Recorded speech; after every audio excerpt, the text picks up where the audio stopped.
And so without further ado, let me bring up Greg Higgins this morning. All right. And when you're done, stay right here. Okay. Thank you, bro. I haven't told bro this, but he, before his knee replacement surgery, he would ride his Harley to church and had his long beard, goatee, whatever you call that thing, and he had his colors on and all. I just thought that's one of the coolest guys I've ever seen in my life.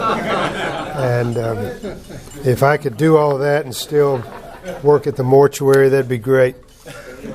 But wow, what a great time of worship this morning. Thanks, guys. That was wonderful.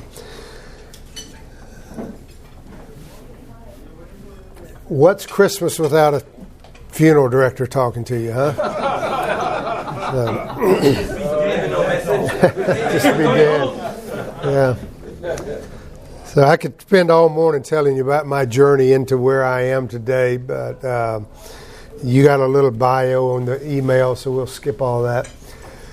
I want to talk to you this morning about something that's probably not that familiar with you or to you until we get through with it, and then hopefully you'll see it all around you.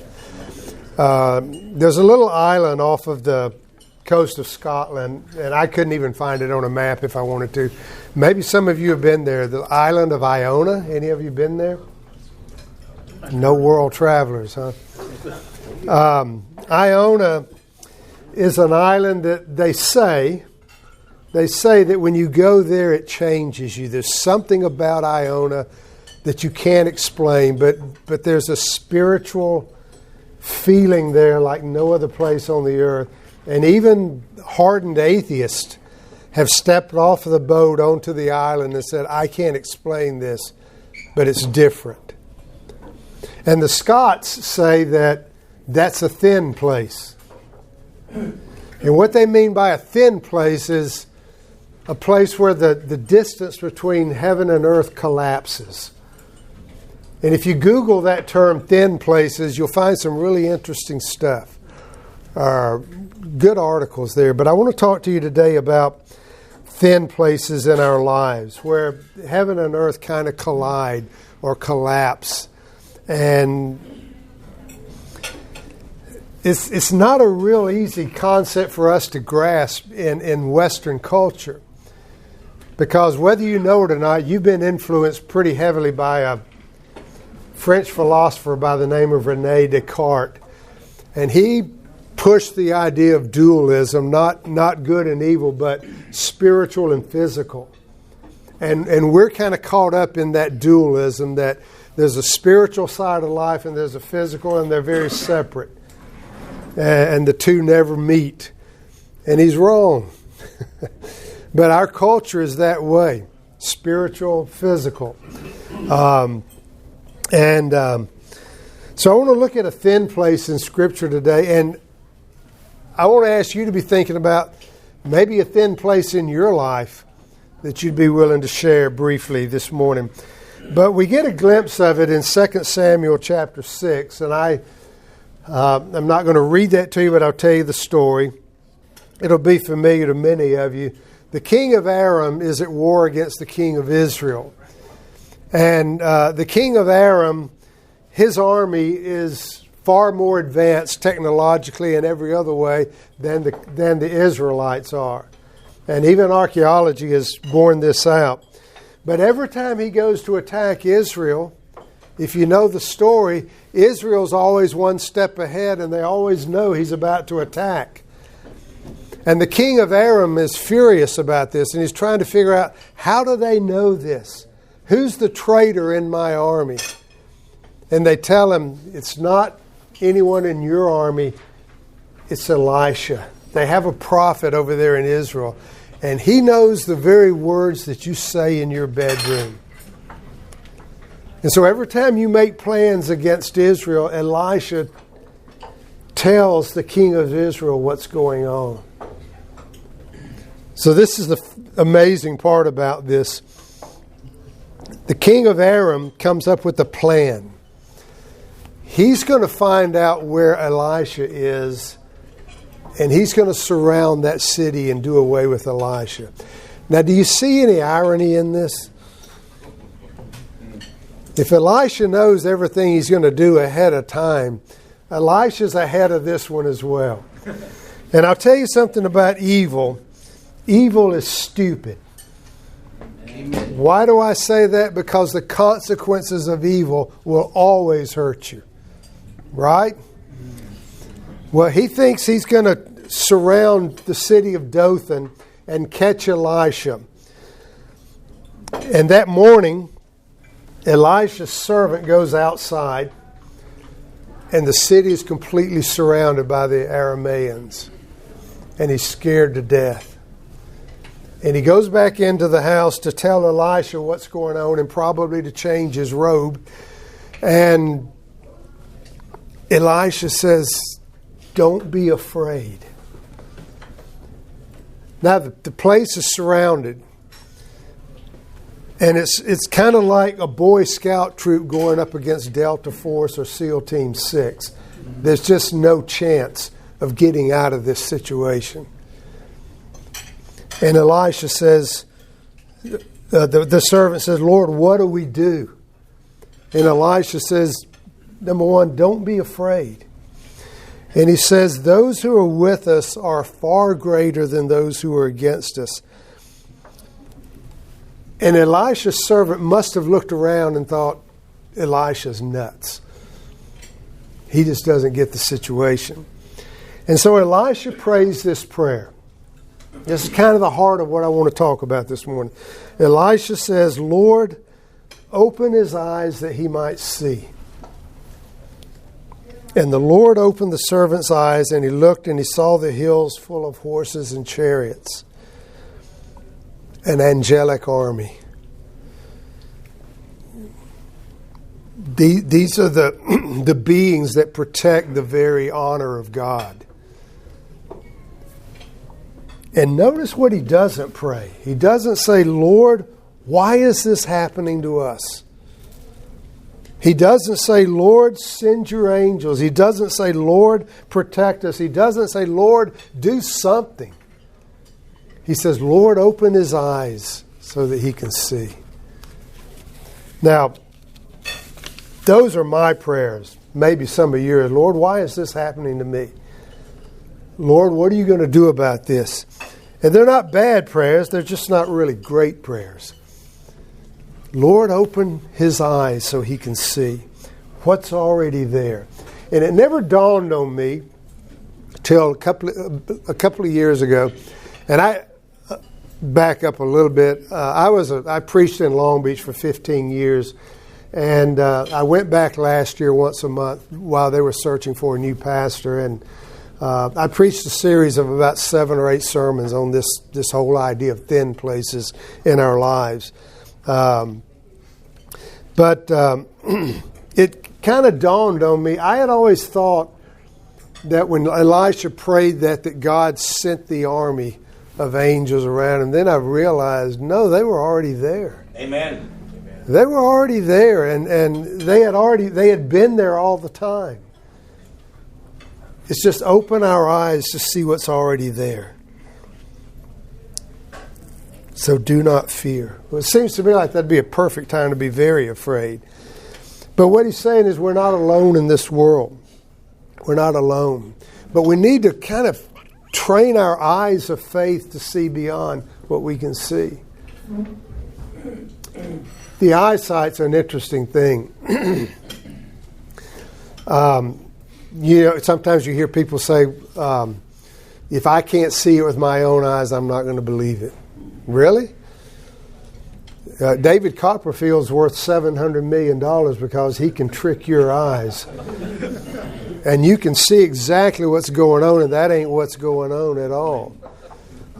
If you've ever watched a motorcycle going down the road and it looks like the wheels are turning backwards. Right. Well, they're not, but our eyes can only perceive a certain spectrum and a certain timing, and so it looks different than what it really is. I've been told, I've got a friend that used to raise parrots, and he said parrots see an aura of colors that our eyes can't see. And they're very jealous birds. My sister has a macaw, and the macaw has kind of latched on to her husband, doesn't want much to do with her because she's a rival for the bird's affection.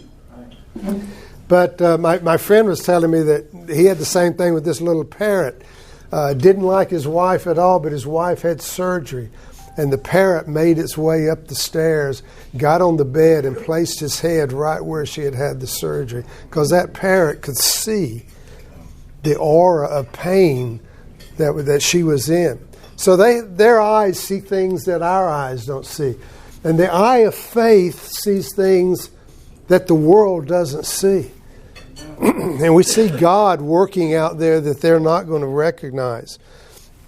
So that's one biblical example of a thin place where the distance between heaven and earth collapses. Death is one that I see all the time. I've been a funeral director now for almost 15 years, and I was a pastor for 35 years, and it's a fascinating ministry. I absolutely love what I do. It is my retirement. My retirement plan is to die. And hopefully my son will give my wife a good deal on a funeral. But I love what we're doing. I had a dear friend, Jerry. Death is a very thin place, by the way. As is birth. And I guess the thinnest of thin places is this time of year, the birth of Jesus, is when heaven and earth completely collapsed and God came among us. And we saw him. But death is a very thin place. Let me tell you a quick story. I had a friend, Jerry. He used to work for us for a while. And I don't know what happened between Jerry and me, but I said something that ticked him off one day on Facebook. And he sent me an email and he said, I've unfriended you. Don't ever write me again. I don't want anything else to do with you. And that kind of, what's going on with Jerry? But I left Jerry alone. And one day his daughter found out that she had a very aggressive throat cancer. And from the time they discovered it till the time she died was like 3 months. And it was sometime after that Jerry got mad at me about something. But my wife and I drove over to Orange County to be with him when they got that news, and Jerry was very touched by that, which was also why I couldn't understand why he got so angry at me, because we were that close of friends. Then Jerry got the news that he had cancer. This is the 4th time he had cancer. He had beaten stage 4 bladder cancer 3 times. And then he got cancer in his lung, and the doctor said there's nothing we can do. Put him on hospice in February of that year. And I wanted so much to go see Jerry, but he had told me to stay out of his life. And then I was playing guitar in a band at Rock Ridge Church one Sunday, and my friend is a worship leader there, and Jerry and Barbara walk in. Thin place. I think God put that all together for me. And I went up to Jerry and I said, Jerry, I don't know what to say to you, man, but I'm just devastated by this. And he said, it's going to be okay, Greg. Now, when his daughter died, he was furious at God. We had long talks about just Jerry working out all of his anger, which is okay. If you've ever read the Psalms, God's big enough to handle our anger. But we talked, and I don't think Jerry ever got over his anger at God. And I thought, what is it going to be like now that he's dying? How angry is he going to be at God? And when I went up to him that Sunday morning, and I just said, Jerry, I don't know what to say, but I've been praying for you. And he said, it's okay, Greg. It's going to be okay. Jerry got put on hospice in February. He just wanted to, and I don't want to ruffle your feathers politically here when I say this, but Jerry wanted to see 3 things happen before he died. He wanted to see the Cubs win the World Series. He wanted to see the Anaheim Ducks win whatever that trophy is, Stanley. Yeah, I don't know much about hockey. And he wanted to see Hillary Clinton defeated. He died on November 22nd, and all three of those things happened in his life. But Jerry taught me how to die with grace and with faith and with humility, and all of everything that made Jerry who Jerry was. Jerry was a motorcycle racer. He loved things and stuff, and all of that became unimportant to him. And the only thing important in Jerry's life, the last few months of his life, was, I need to tell as many people as I can about the love of Jesus. Amen. That was not the Jerry I had known. Jerry's a good man, but he wasn't an evangelist. But he became an evangelist when he got the notice that he was going to die, because he saw beyond this life. And he welcomed. He said, I'm the luckiest guy in the world because I know I'm dying and you don't have a clue when you're dying, but you're dying too. And he said, one day I'm going to go to sleep and I'm not going to wake up. And November 21st, he went to sleep. And November 22nd, my wife and I went and picked him up, brought him into our care. That's a thin place. What are some thin places in the Bible that you can think of? Or what are some thin places in your life that you'd share? I think that morning sunrise, that to me as a photographer, that's when I'm in that. This morning, man, it's amazing. Was gorgeous. Exactly. Think of any other biblical thin places?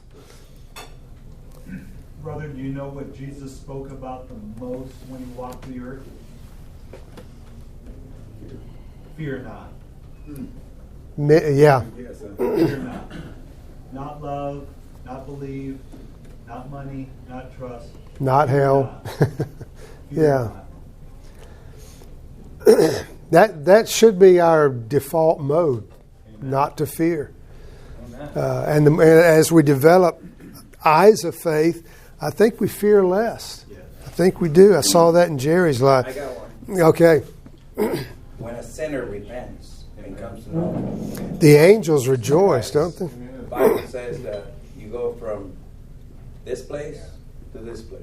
If you hear my voice and you believe in the one who sent me, you will have eternal life. And it says, we're no longer dead, but now we're alive. So Thin place. Yeah. I can think about three instances. In the beginning. In the beginning. God the Father, God the Son, God the Holy Spirit came together.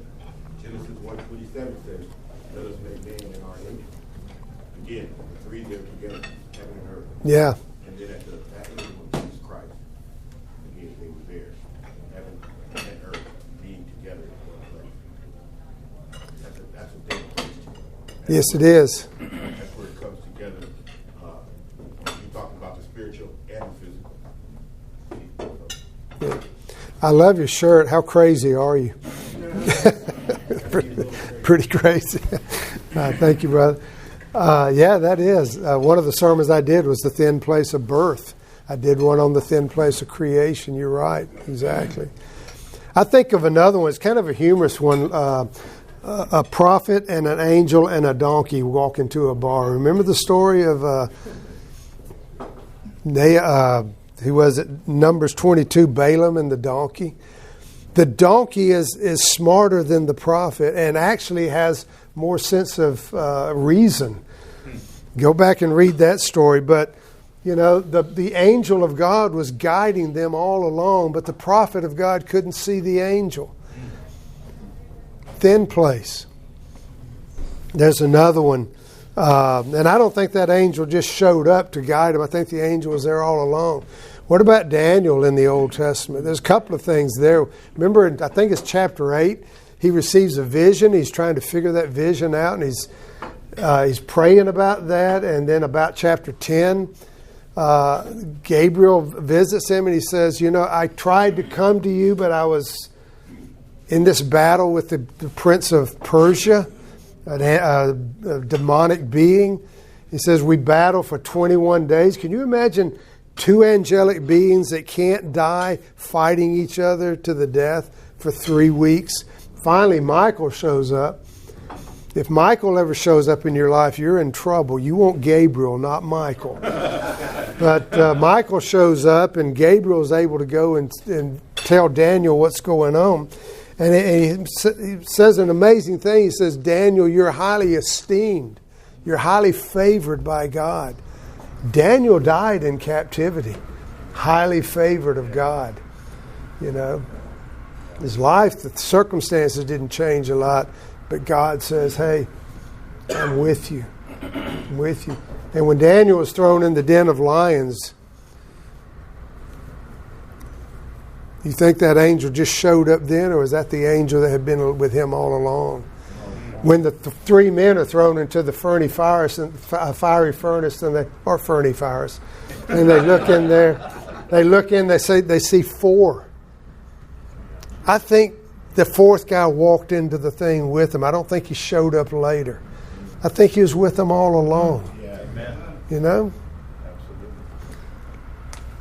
Absolutely. One I tell my families quite often is Luke 16. It's a parable, I believe, but Lazarus and the rich man die. The rich man is buried. End of story. Lazarus carried away to the lap of Abraham by the angels of God. My sister was a hospice nurse for years, and I've seen it many times in my ministry. But believers many times see angelic beings there to take them. Unbelievers, I don't ever hear that story. But I do with believers. Acts chapter 12, an interesting one. Peter is in prison, and an angel comes and releases him from his fetters and takes him through the prison doors and out into the street and just kind of dumps him out there.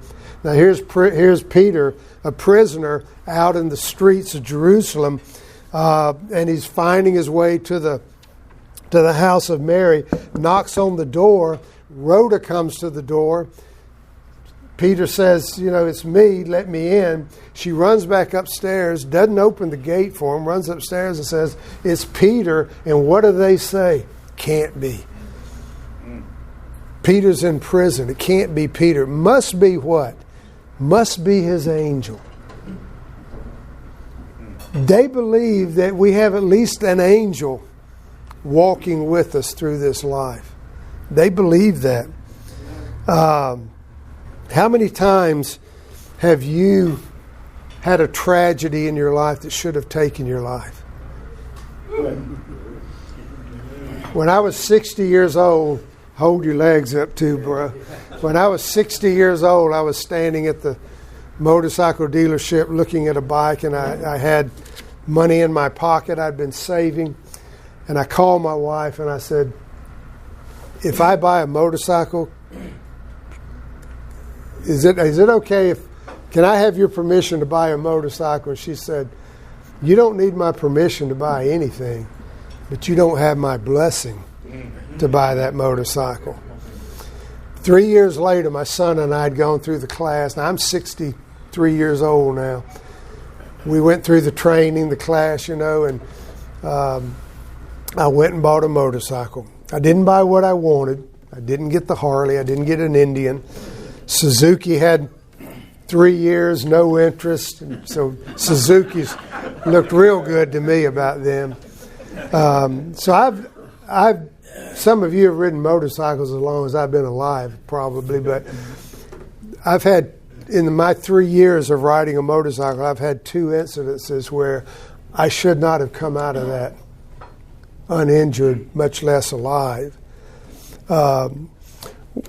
Twice I kept the bike upright when it was far beyond my skill and experience as a biker to keep the bike upright. Once I was coming down around a curve on 79 South, and the guy behind me, a friend of mine, has ridden over 250,000 miles on motorcycles. He's written a great book of devotionals on motorcycles. He's ridden a motorcycle in 48 states. including Hawaii, where the Harley dealer let him ride one around the parking lot just to say he rode a motorcycle in Hawaii. But Tim was riding behind me. You might know Tim Ryder, I don't know. But Tim was riding behind me, and he said, Greg, I don't know how you kept that bike up, but I left the road in a curve doing 60 miles an hour. And I managed to stay up. The other time my wife was on the back with me in a car, just about took us out. I'm just saying,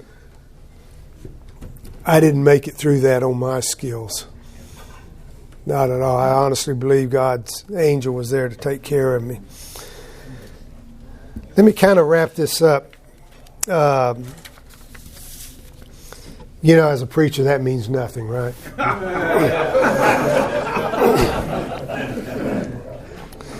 You ever ask God to open a door for you? God, would you open this door for me and for a particular job or ministry or whatever? And I'm not saying if you prayed that, that's a bad prayer. I've prayed that many times. I've seen God open doors, but I've come now to think maybe a better prayer is, God, would you open my eyes to see what you're doing around me and let me just be a part of that?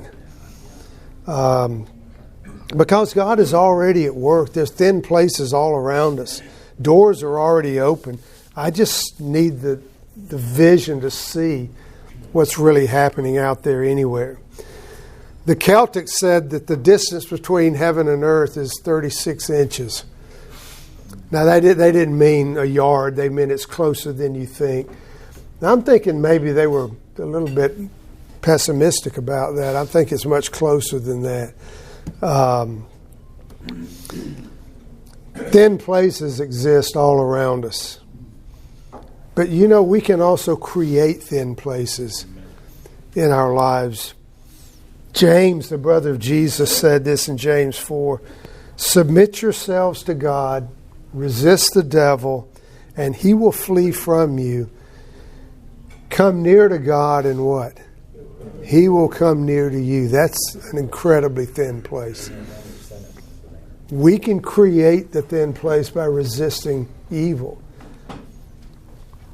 And I think many times what happens is we draw close to everything but God. We draw close to things and we listen to things other than God. And we embrace things other than God. My friend Jerry taught me the importance of, you need to see beyond the stuff in this life that entices us. And rather than filling my life with noise, I need to draw near to God. Well, maybe I don't feel worthy of that. Well, God told prophet Isaiah, come now and let us reason together.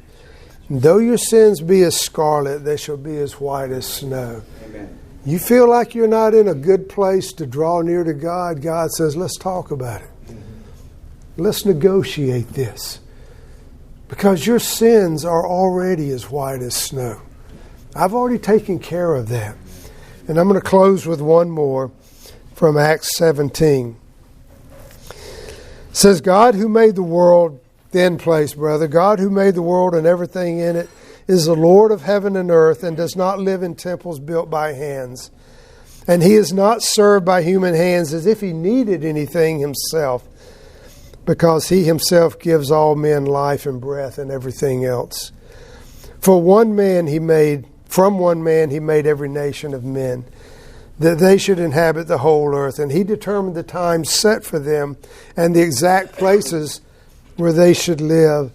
And God did this so that men would seek him and perhaps reach out for him and find through him that he is not far from each one of us. Thin places. Look around. You'll see them everywhere. God bless you and thank you for letting me be here today.